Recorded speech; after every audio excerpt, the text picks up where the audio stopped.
I had a birthday recently. Speaking of current events, thank you. I had a birthday 2 months ago. Anybody else have a birthday in the last 57 days? Brian, of course. Brian. Oh, the birthday boy, Brian. Huh? Tell us, cool Brian. How old are you? Too old. He's a babe. I mean, he's a serious babe up here. Brian. Holy shit. I'm intimidated. I feel like I'm at your booth right now. Okay, good. Does somebody have a joke here? Oh, me. Okay, that's right. My job.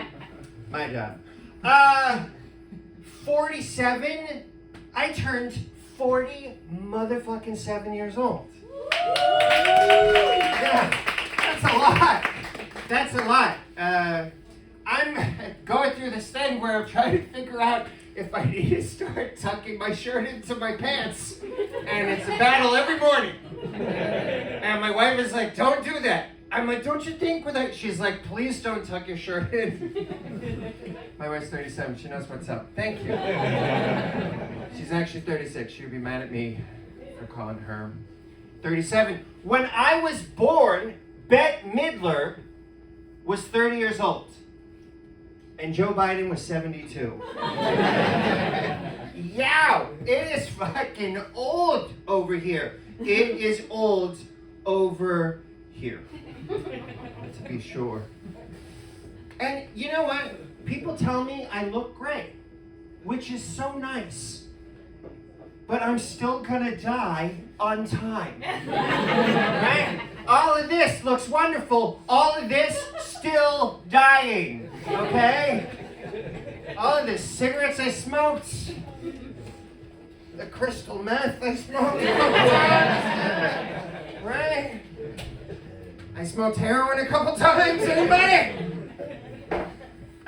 If you're gonna do heroin once, highly recommend. Wouldn't do it twice though. Wouldn't do heroin twice. Once, you're doing great. What an experience. Good for you. Do heroin once. And then don't do it again, please. Don't do it again after that. I went to school in Boston. I was 18 years old. I climbed up on the roof of an MIT dorm, which is the closest I'll ever get to getting into MIT, okay? And I huffed Freon from an air conditioner. That's gonna come back to haunt me in my 70s. Right? Working on a puzzle, I go into the deep freeze. Jeffrey, yeah, in there, Jeffrey. How do you know what a hit of Freon is? How do you know when to stop sucking that stuff in? Your face is turning blue, buddy. Your face is turning blue. Good. Wonderful. So you guys, maybe married? No, who knows? Right? It's just snuggle time now, though. Just snuggle time. About 20 years from now, you guys will be taking a break from making love, working on a puzzle. I'll be like, remember that comedian at QED? One night we went out, Queens, 47 years old. He's so worried about being 47. He thought that was so old. We're 47. We're doing just fine. That guy is definitely dead, though. That guy is definitely dead.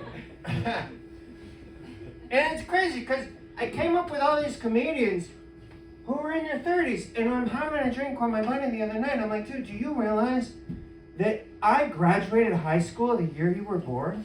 And he's like, okay, that's pretty old. And I'm like, I didn't get my first email account till I was 24 years old. And he's like, okay, you were probably sending letters to people. That's, yeah, you're pretty old, dude. I was like, when I was growing up, we had television commercials for gum. That's how important gum was. We weren't running around texting and Snapchatting each other, Brian. We were talking in each other's face. Breath was a very important thing. And they had these gum commercials. And they had these jingles that were so catchy that they haunt me to this day. I was making coffee for my wife this morning, right? Putting it together. The Juicy Fruit Gum song comes into my head. I'm like, oh. Get your skis shined up, grab a stick of juicy fruit. The taste that's gonna move ya.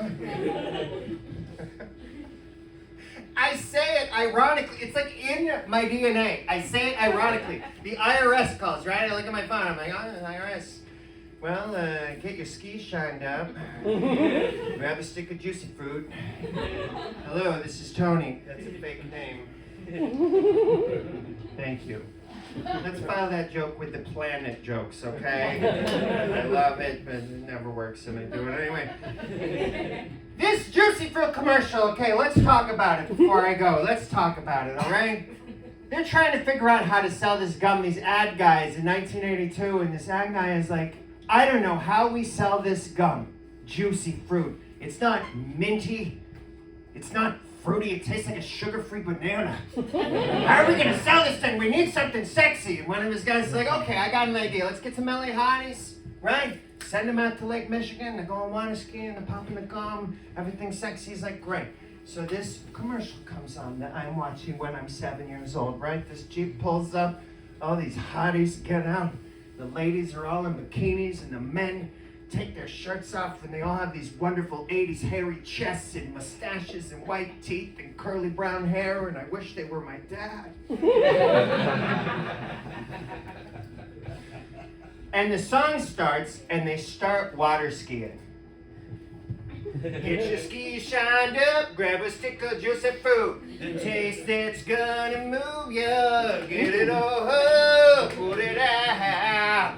The taste that's gonna move you when you pop it in your mouth. And they're really good at water skiing. Juicy fruit, it's gonna move ya. Juice so soft, it gets right through ya. Juicy fruit. The taste, it tastes, it tastes, it tastes, it tastes,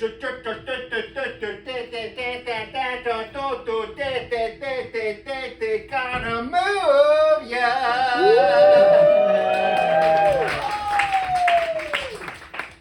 For gum.